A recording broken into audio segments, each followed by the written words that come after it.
TV ground report में आप सभी का बहुत स्वागत है। आपके साथ मैं हूं दीपिका। एमपी में मेडिकल कॉलेज दनादन खोले जा रहे हैं, जबकि पहले से चल रहे कॉलेज की हालत बदहाल है। लेकिन यहाँ पे ना मरीज है, ना ही जांच केंद्र और ना ही पढ़ाई का ढांचा।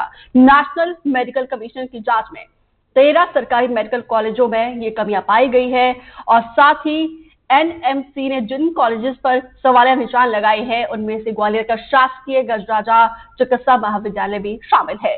ग्वालियर के इस मेडिकल कॉलेज में 20 में से 19 विभागों में स्टाफ की कमी है और 16 विभागों में सीनियर डॉक्टर्स तक, रेजिडेंट तक नहीं है। साथ ही टेक्निकल टेस्ट नाम मात्र के होते हैं, जिसको लेकर एनडीटीवी संवाददाता ने जूनियर डॉक्टर्स और अस्पताल मैनेजमेंट से बातचीत की।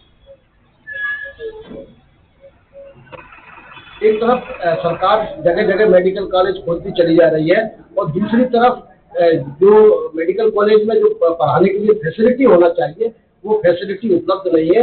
ये हम नहीं कह रहे हैं, बल्कि एमएनसी ने कहा है और उसमें ग्वालियर का गजराजा मेडिकल कॉलेज भी है, जिसमें 4 बड़ी आपत्तियां लगाई गई है कि 20 में से 19 विभागों में स्टाफ की कमी है, 200 छात्रों में से 40 को परिवार दिए गए हैं, 16 विभागों में सीनियर रेजिडेंट तक नहीं है और क्लिनिकल टेस्ट नहीं हो रहे हैं।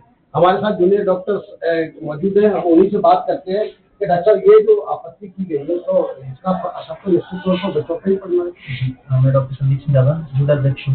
समस्त जूनियर छात्रों का मैं प्रतिनिधित्व करता हूँ और गजरा मेडिकल कॉलेज में विगत 10 वर्षों से हूँ और मेरे सामने ऐसी अभी तक तो कोई समस्या ऐसी आई नहीं कि हमें जो भी एनएमसी ने भी समस्या बताई है।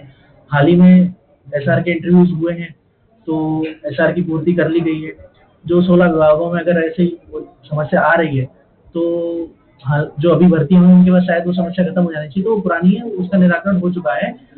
क्योंकि हर वर्ष एसआर की भर्ती की जाती है, जो व्यक्ति पास आउट हो जाते हैं उनको 1 साल के लिए एसआर से मिलती है, तो इस दौरान एसआर की अभी कोई ऐसी वो नहीं है। और जो परिवार देने थे 200 बच्चों को, जिसमें से 40 परिवार मिले हैं, मेरी वहाँ के विभागाध्यक्ष से बात हुई है तो उनके द्वारा समस्त बच्चों को परिवार मूल रूप से सौंप दिए गए हैं और उन पर कार्य चल रहा है। और ये जो क्लिनिकल टेस्ट के बारे में कहा जा रहा है कि यहाँ क्लिनिकल टेस्ट नहीं होता है, तो क्या क्लिनिकल टेस्ट मिल रहे हैं आप लोगों को? हाँ, जो भी क्लिनिकल टेस्ट की लिस्ट है उसके अनुसार पूरे टेस्ट तो नहीं हो पा रहे अभी भी यहाँ पर। अच्छा, कुछ की कमी तो अभी भी है। क्लिनिकल टेस्ट तो बंद करते हैं। अच्छा, ये बताइए कि ये कहाँ से जो स्टाफ है वो यहाँ प्रॉपर नहीं मिल पा रहा है।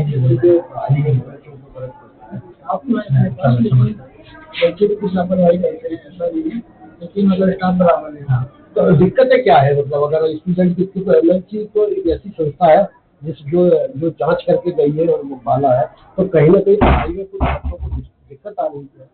नहीं, बाकी बच्चे सब सिंगल कोचिंग लगती बच्चों की इंटरनेट कोचिंग भी आपने बराबर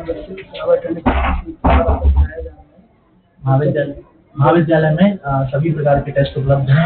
मेडिकल और पैथोलॉजी, सेंट्रल पैथोलॉजी हो गया, मोबाइल पे सबकी जांचें आती हैं, मरीजों को परेशान नहीं होना पड़ता है। क्लिनिकल टेस्ट सारे होने लगे हैं, हमारे यहाँ उपलब्ध है, अल्ट्रासाउंड 24 घंटे उपलब्ध है, सीटी स्कैन 24 घंटे उपलब्ध है। तो फिर एनएमसी की इतनी सारी आपत्तियों को, चूँकि एनएमसी एक बड़े तौर पर कार्य करती है, वो हो सकता है किसी विभाग में उस वक्त वो चीज़ मौजूद ना हुई, पर गजरा चिकित्सा महाविद्यालय में जल्द ही समस्या का निराकरण तुरंत हो जाता है। और अब शायद वो चीज़ हमें लगता है 2 दिन बाद ही समस्या सॉल्व हो गई होगी। अभी हाल ही में ऐसी समस्या महाविद्यालय में किसी प्रकार की मरीजों के द्वारा, डॉक्टर के द्वारा मुझे जहाँ तक अवगत नहीं कराई है, तो ऐसी समस्या नहीं है। बिल्कुल, तो ये जूनियर डॉक्टर थे, उनका कहना है कि हो सकता है एमएनसी की टीम जब आई हो तब ये समस्या सामने आई हो, और लेकिन इनका निराकरण कर दिया गया है कि सबसे संपन्न अस्पताल है। हालांकि क्लिनिकल जो ट्रायल है उनकी जरूर दिक्कतें आती है, लेकिन बाकी समस्याओं का निराकरण जल्दी कर दिया जाएगा। ग्वालियर से देव श्रीवाली, एनडीटीवी। एक लेटर भी आया है एनएमसी से। देखिए, ये ऑनगोइंग प्रोसेस है। एनएमसी हमारी जो है एक मार्का है, कंट्रोलिंग अथॉरिटी है, और वो कॉलेज का स्टैंडर्ड अच्छी एजुकेशन के लिए बनाए रखा जाए, इसके लिए वो नज़र रखती है। और जो कमियां होती हैं उन्हें पूरा किया जाता है। अभी मैं आपको इस रिपोर्ट में जो आया है उसका जवाब मैं दे रहा हूँ, पूरा मैंने उसका कंपाइल कर लिया है। उसमें कुछ डेटा में कुछ गड़बड़ है।